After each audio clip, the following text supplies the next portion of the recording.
வணக்கம். நம்ம தொரப்புக்குச்சியில் இன்னைக்கு என்ன அப்படின்னாங்க, நம்ம வீட்டில் மத்திய காவல்துறை ஆய்வாளர் பணியிலிருந்து விருப்ப ஓய்வு பெற்று வெளிவரும் நாள், இதை உங்களோட நான் ஷேர் பண்ணுறேனுங்க. அவர் ஜாயின் பண்ணினது 16/4/1999ங்க. இப்போ விருப்ப ஓய்வு நாள் 31/1/2026ங்க. 27 வருஷம் கம்ப்ளீட் ஆயிடுச்சுங்க. இப்போ நாங்கள் 17 பக்கம் போயிருக்கிறோங்க. 17 பக்கம் சாமானம் தூக்கி இருக்கிறோங்க. கோட்டர்ஸ் மாறி மாறி போயிருக்கிறோம். அப்புறம் 8 மாவட்டம் பார்த்துருக்குறோமுங்க. நம்ம பிள்ளைகள்லாம் ஒரு 9 ஸ்கூல் மாறி இருக்கிறாங்க. இதை நான் உங்களோட ஷேர் பண்ணலான்னு நினைக்கிறேனுங்க. இதையெல்லாம் நாங்கள் காவல்துறை அதிகாரியோட மனைவியாக இருக்கிறது வெளியில் வேணா உனக்கு என்ன இன்ஸ்பெக்டர் வீட்டுக்காரி அப்படின்னு வேணா இருக்கலாங்க. 1/4/1998 கல்யாணம் ஆச்சுங்க. 16/4/1999 ட்ரைனிங் முடிச்சுட்டு வேலைக்கு ஜாயின் பண்ணிட்டாருங்க. போலீஸ் ஃபேமிலியில் ஒன் மேன் ஆர்மி மாதிரி லேடிஸ் தான் எல்லாம் பார்த்துக்கோணுங்க. நைட்டு பகல் டியூட்டி இருந்துகிட்டே இருக்குங்க. ஸ்கூல் எப்படி இருக்குது இந்த ஃபீலிங்? ஆர்டர் ஃபஸ்ட்டு கையில் வாங்கினப்போ இருந்த ஃபீலிங் இருக்குது. இப்போ ஆர்டர் ஃபஸ்ட்டு கையில் வாங்கினப்போ இருந்த ஃபீலிங் இருக்குது. இப்போ ஆசையோடு வந்தால் இப்போ ஆசையோடு வெளியே போகிறோம். ஓகே, வாழ்க வளமுடன். ஸ்கூலுக்கு போகிறதுலேருந்து ஸ்பெஷல் கிளாஸில் கூட்டி கொண்டு விடுறது, உடம்பு சரியில்லைன்னா குழந்தைகளை பார்த்துக்கிறது, ஊருக்கு எல்லாம் விசேஷம் போக்குவரத்துக்கு வாரதுக்கு போகிறதுக்கு எல்லாமே மச்சானுக்கு லீவ் கிடைக்காதுங்க. நாம் அதை எல்லாம் பார்த்துக்கோணுங்க. அதுக்காகவே நான் கார் டிரைவிங் கற்றுக்கிட்டுனுங்க. எல்லாம் தனியாக நான் போய் வர பழகிட்டுனுங்க.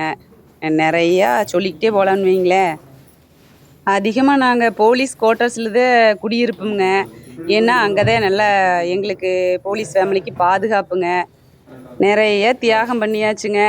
இப்போ 12 மணியோட மச்சானுக்கு டியூட்டி முடிய போகுதுங்க. அதனால் ஊர்லேருந்து எல்லாம் வந்திருந்தாங்க. இப்போ ஸ்டேஷனுக்குள்ளே அவங்க ரூமில் அப்பாக்கு இதெல்லாம் வந்திருந்தாங்க. சொந்த பதத்தோட வெளியில் வர்றாருன்னு வைங்களேன். காவல்துறை ஆய்வாளராக இருந்துட்டு இனி இயற்கை ஆர்வலராக வரப்போகிறாருங்க நம்ம ஊருக்கு. அதனால் வரவேற்று கூட்டிகிட்டு போகிறதுக்காக நம்ம பங்காளி வீட்டுக்கு சொந்த பந்தத்துக்கெல்லாம் சொல்லியிருந்தவங்க வந்திருந்தாங்க. நம்ம பாப்பா 2 பேரும் வந்திருந்தாங்க. மாப்பிள்ளை குட்டி எல்லாருமே வந்திருந்தாங்கன்னு வைங்களேன். என்ன ஒன்றுங்க, மாற்றம் மட்டுமே நிலையானது அப்படிங்கிறது நம்ம வாழ்க்கையில் தான் வைங்களே. எதுவுமே நிரந்தரம் இல்லை அப்படிங்கிறது நம்ம வாழ்க்கையிலே நடந்திருக்குது. அப்புறம் என்னங்க, நிறைய ஃப்ரெண்ட்ஸு நிறைய இருக்கிறாங்க வைங்களேன். போன பக்கமெல்லாம் நம்மளுக்கு நிறைய ஃப்ரெண்ட்ஸு. யோகா போன இடத்துல எல்லாம் இருந்தது எனக்கு. வேதாத்திரி மகரிஷி யோகா நான் பொள்ளாச்சியில் கற்றுக்கிட்டேன். இங்கே கல்யாணம் முன்னாடியே ஒரு வீடியோவில் சொல்லியிருப்பேன். கல்யாணம் ஆகி 2 மாதத்துலேயே வேதாத்திரி மகரிஷி கிளாஸுக்கு கூட்டிகிட்டு போயிட்டாங்க அப்படின்னு. பொள்ளாச்சி ஆலியார் பக்கம் இல்லைங்க, அடிக்கடி அங்கே போயிடுங்க. அது எனக்கு இந்த மனநிலை நல்லா வச்சுக்கிறதுக்கு வேதாத்திரி யோகா ரொம்ப சப்போர்ட்டாக இருந்ததுன்னு வைங்க. இனி யூனிஃபார்மோட ஸ்டேஷனுக்கு போக முடியாது இல்லைங்க. அதனால கடைசியெல்லாம் ஃபோட்டோ எடுத்துக்கிறேன் அப்படின்னு சொல்லிட்டு எல்லாம் என்ஜாய் பண்ணிட்டு இருக்கிறாங்க வைங்களேன். மனசு கொஞ்சம் வலியோட. கைமீன் போயிடுச்சு. நிழலா இருக்குப்பா, கீழே வாங்க. அது நிழல், அதுல இல்ல தொப்பி நிழல். மாமா தொப்பியோட கழட்டி விட. அட்டென்ஷன் நிக்காதீங்கப்பா. பூஜா போல சூப்பரா இருக்கு. பாப்பார பத்தி காட் பண்ணு. தொப்பி தான் ஃபேஸ் மாறிக்குது. அட்டென்ஷன் சானிடைசர் நிக்காதீங்கப்பா. தொப்பி இல்லாம ஒன்னு எடுத்துக்க விடுங்க. தொப்பி இல்லாம ஒன்னு எடுத்துக்கலாம். தொப்பி கழட்டப்பட்டது. தொப்பி கையில வேணா அப்படியே. அப்படிங்களா? அவ எடுங்க, வினி நிக்கலாம்.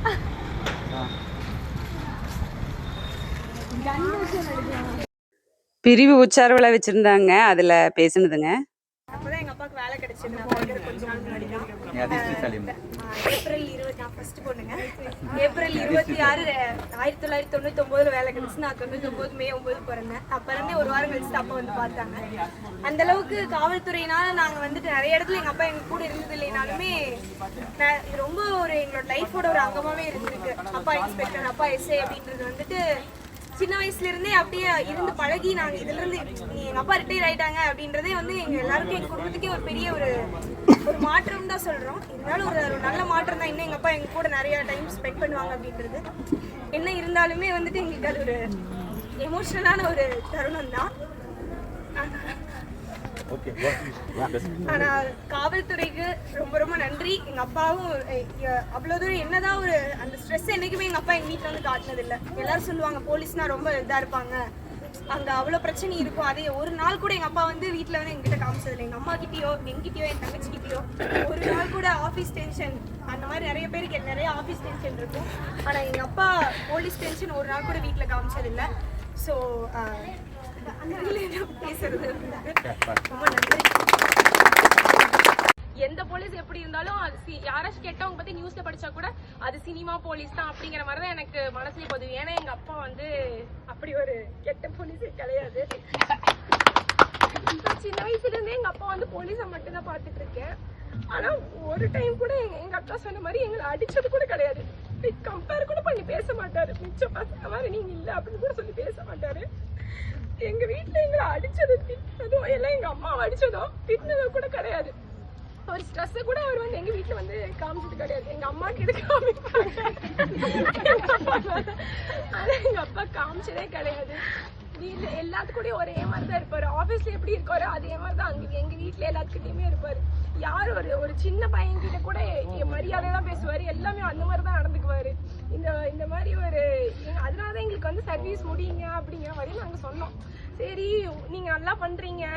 ஏன்னா எப்பவுமே போலீஸ் வேலை வந்துட்டு அவருக்கு உண்மையாவே பிடிச்சிருந்தது இல்ல, அவருக்கு பிடிக்காம வற்புறுத்தலாம் கண்டிப்பா இல்ல. அவருக்கு வேலையும் பிடிச்சிருந்தது. அவர் அந்த மாதிரிதான் வேலையும் செஞ்சாரு. ஒரு இது விஷயம் இல்லாம நிறைய பிரச்சனைகள் எங்க அப்பாவுக்கு வந்திருக்கு.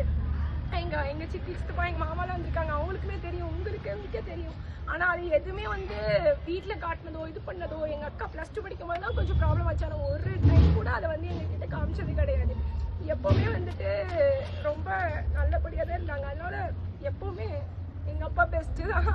அதனால போலீஸா இருந்தாலும் பெஸ்ட் தான், போலீஸா இருந்தாலும் பெஸ்ட் தான். அவர் ஏதாவது ஒன்று சொல்லுவார். இப்போ லிட்டரலாக நாங்கள் கல்யாணம் ஆலயம் 3 இயர்ஸ் முன்னாடி வருது. வீட்டில் எல்லாரும் நாங்கள் யோசிக்கிறோம் விசாரிக்கலாம் அப்படின்னு போறாங்க. அப்புறம் வந்து அங்கே ரிலேட்டிவ் போய் வந்து பார்த்தீங்க அப்படின்னு கொண்டு போய் விட்டார் வீட்டிலே.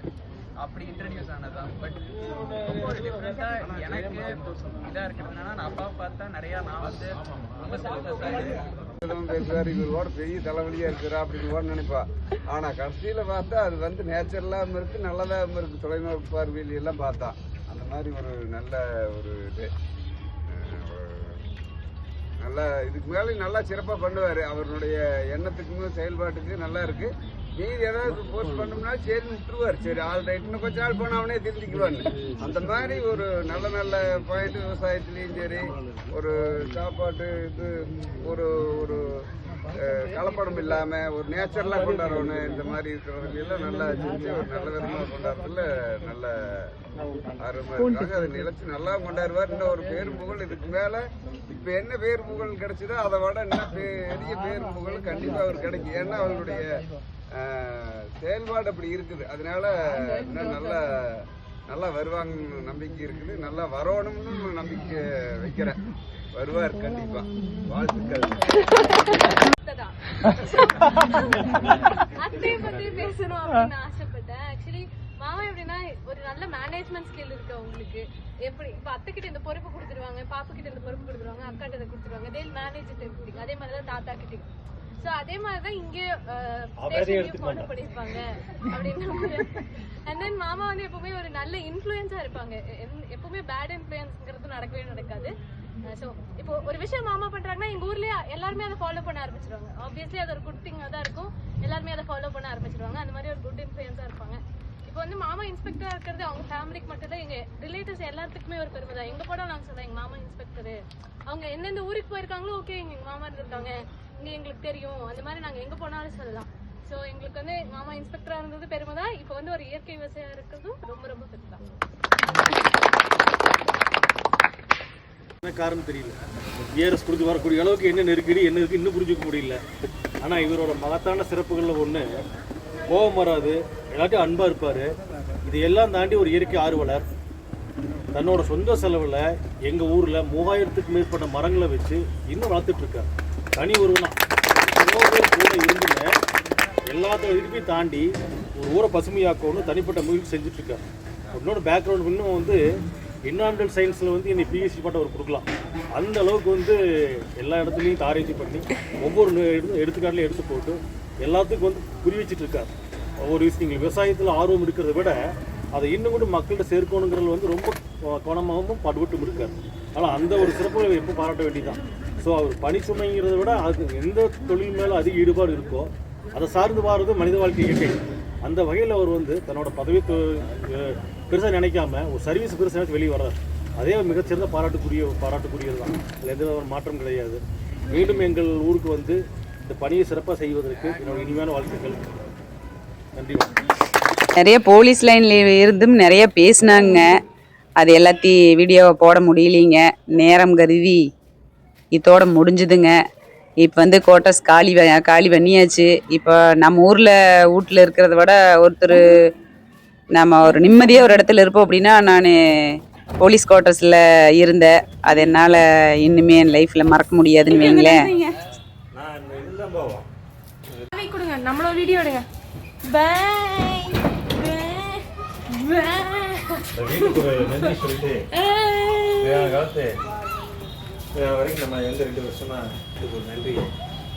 பாப்பாரப்பட்டி ஸ்டேஷனோட முடிஞ்சுதுங்க. ஊட்டி ஸ்டேஷனில் ஆரம்பிச்சுதுங்க, இங்கே வந்து முடிச்சாச்சுங்க. நீ நேராக நம்ம ஊருக்கு வந்தாச்சுங்க. சாமான சட்டெல்லாம் பொறுக்கிட்டு வரையில் கூட எனக்கு அவ்வளோவா தெரியலிங்க. எப்பவும் போல் நாம் ட்ரான்ஸ்ஃபர் ஆகிட்டே போகிறோம் அப்படிங்கிற ஃபீல்டே இருந்ததுங்க எனக்கு. நம்ம ஊருக்கு வந்ததுக்கப்புறந்தே தெரிஞ்சுதுங்க, அடடா ஊருக்கு வந்துட்டோமா அப்படின்னுங்க. அது ஒரு நிம்மதிதான்னு வைங்களேன். 2.5 வருஷத்துக்கு ஒருக்கா 3 வருஷத்துக்கு ஒருக்கா ஊராக அலைஞ்சிக்கிட்டு இருந்தப்போ ஒரே கடையில் இருக்கிறது இன்னும் நிம்மதி தானுங்க. முன்னாள் சட்டத்தை மீறுபவர்களை எதிர்கொண்டார், இப்போது ரசாயனத்தை எதிர்கொள்கிறார். அவர் ஒழுக்கத்துடன் பணியாற்றினார், இப்போது அதே ஒழுக்கத்துடன் மண்ணை அணுகுகிறார். தொழில் மாற்றம் மட்டுமல்ல, நம்பிக்கையின் மாற்றம் இது. நீ ஊருக்கு வந்தாச்சுங்க. 1970 80 இருந்த மாதிரியே நீ வாழ்க்கை ஃப்ரீயாக ஓட்டலாம்னு வைங்களேன். நைட்டு ரவுண்ட்ஸ் கிடையாது, ஃபுல் நைட்டு தூங்கிக்கலாம். நம்ம நினச்ச நேரம் எந்திரிக்கலாம், நம்ம நினச்ச நேரம் போகிற பக்கம் போகலாம், வார பக்கம் வரலாம். இது வந்து மாற்றம் வந்து வரவேற்கத்தக்க மாற்றம் தான்னு வைங்களேன். இப்போதைக்கு கண்ணு குட்டிகிட்டே அவுத்து கொண்டு போக முடியுமுங்க. மாட்டை பிடிக்கிறதுக்கு குச்சி தேவைப்படுது, இல்லைன்னா கிட்ட போக முடியறது இல்லைங்க. மட்டும்தானுங்க பழகிட்டு இருந்தாங்க அந்த மாடுகள்லாம். கொண்டு காட்டுக்குள்ளே முடிக்கிட்டு ஃப்ரீயாக இருந்துக்கலாமுங்க. மச்சானுக்கு நீ ஸ்ட்ரெஸ் ஃப்ரீ லைஃப் ஆரம்பிச்சிருச்சுங்க. நீ முழு மூச்சா இயற்கை விவசாயத்துலதே கவனம் செலுத்துவாருங்க. வேலை எழுதி கொடுத்ததுக்கே காரணம் இயற்கை விவசாயம் பண்ணணும் அப்படிங்கிறதுனால தானுங்க. மண்ணை காப்பாற்றணும் அப்படின்னதே வெளியே வந்துட்டாருங்க. ஏதோ நம்மளால முடிஞ்சது செய்யணும்னு சொல்லிக்கிட்டே இருப்பாருங்க. நீ பாலையும் கறந்து விளைவிக்கலாம்னு இருக்கிறாங்க. இது கிட்ட போக முடியாது, காராம்பசு கிட்ட. அங்கே பாருங்க, கிட்ட போவையிலேயே முட்டை வருது. இதை வந்து மட்டும்தான் அவுத்து காட்டுக்குள்ளே முடுக்க முடியும். கண்ணுக்குட்டி வேணா நம்ம என்ன வேணாலும் பண்ணிக்கலாம், பெருசாகிற வரையில். பல பேர் கேட்டாங்க, இந்த மாற்றம் அவசியம் தானா அப்படின்னு. மச்சன் சொல்லிட்டாங்க, இது அவசியம், மிக மிக அவசியம் அப்படின்னு சொல்லிட்டாருங்க. சட்டத்திலிருந்து மண்ணுக்கு வந்தவர் இன்னும் காவலர்தான். இப்போது நம் உணவுக்கும் உடலுக்கும் எதிர்காலத்துக்கும். வாழ்க வளமுடன். Okay, thank you. அடுத்த வீடியோவில் பார்க்கலாம்.